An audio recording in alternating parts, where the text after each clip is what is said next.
क्या आपने कभी सोचा है एक गरीब मुस्लिम बच्चा जो सुबह सुबह अखबार बेचता था, वही बच्चा एक दिन भारत को दुनिया की सबसे बड़ी ताकतों के सामने खड़ा कर देगा।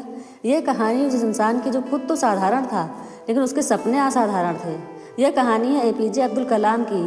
अब्दुल कलाम जी का जन्म तमिलनाडु के एक छोटे से परिवार में हुआ था। उनके पिता एक नाव चलाने का काम करते थे और उनकी माँ गृहिणी थी।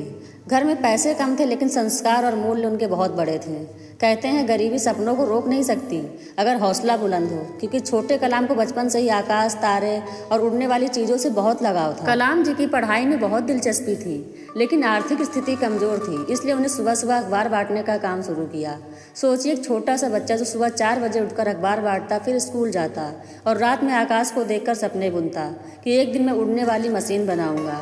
यही सपने उन्हें आगे बढ़ाते रहे। कलाम ने स्कूल में हमेशा साइंस में दिलचस्पी दिखाई। उन्होंने सेंट जोसेफ कॉलेज से ग्रेजुएशन किया, फिर उन्होंने MIT Madras institute of technology में एरोनॉटिक इंजीनियरिंग में एडमिशन लिया। वहीं से उनकी ज़िंदगी ने करवट ली। यहीं से एक वैज्ञानिक बनने का असली सफ़र शुरू हुआ। MIT से पढ़ने के बाद कलाम DRDO में शामिल हुए, लेकिन ऐसी असली पहचान मिली इसरो में। वहीं उन्होंने भारत के पहले सैटेलाइट लॉन्च व्हीकल SLV-3 को डिजाइन करने में अहम भूमिका निभाई। 1980 में SLV-3 ने उपग्रह रोहिणी को अंतरिक्ष में पहुंचाया और भारत अंतरिक्ष तकनीकी में दुनिया के सामने खड़ा हो गया। इसके बाद कलाम जी ने कई बड़ी मिसाइल और परियोजनाओं का नेतृत्व किया, जैसे अग्नि, नाग मिसाइल, पृथ्वी मिसाइल, और यहीं से उन्हें मिला नाम मिसाइल मैन ऑफ इंडिया।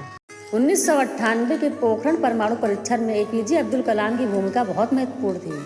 इस टेस्ट ने पूरी दुनिया को दिखा दिया कि भारत वैज्ञानिक क्षमता में कितना आगे है और देश का गौरव भी बढ़ा, और कलाम जी का नाम इतिहास में स्वर्ण अक्षरों में दर्ज हो गया। 2002 में एपीजे अब्दुल कलाम भारत के 11वें राष्ट्रपति चुने गए, लेकिन वे सिर्फ राष्ट्रपति ही नहीं थे, वो बच्चों के भी दोस्त थे। वे पीपल्स प्रेसिडेंट कहलाए क्योंकि उनका दिल हमेशा जनता, विशेषकर युवाओं के लिए धड़कता था। राष्ट्रपति भवन में भी वे साधारण जीवन जीते थे। उनका लक्ष्य था कि भारत को 2020 तक विकसित राष्ट्र बनाया जाए।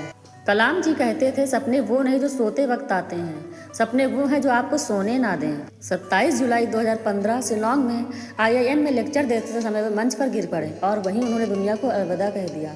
सोचिए, एक ऐसा महान इंसान जिसने पूरी जिंदगी सिर्फ राष्ट्र के लिए काम किया और अंतिम सांस तक युवाओं को ज्ञान देते हुए दुनिया से विदा लिया। दोस्तों, जिंदगी में मुश्किलें कितनी भी बड़ी क्यों ना हो, अगर इरादे मजबूत हो तो इंसान आसमान को भी जीत सकता है। एपीजे अब्दुल कलाम जी हमें सिखाते हैं कि गरीबी कोई कमी नहीं, हिम्मत की कमी असली गरीबी है। अगर आप भी बड़े सपने देखने की हिम्मत रखते हैं तो आप अपने सपने पूरे भी कर सकते हैं। इसलिए गरीबी में मत जियो, अपने इरादों के लिए आगे बढ़ो। थैंक यू कलाम सर, क्योंकि उनके जैसे इंसान सदियों में एक बार जन्म लेते हैं। अगर ये वीडियो आपको अच्छा लगा तो वीडियो को शेयर करें और कमेंट में लिखें अब्दुल कलाम जी। वीडियो को लाइक एंड सब्सक्राइब जरूर करें। धन्यवाद दोस्तों।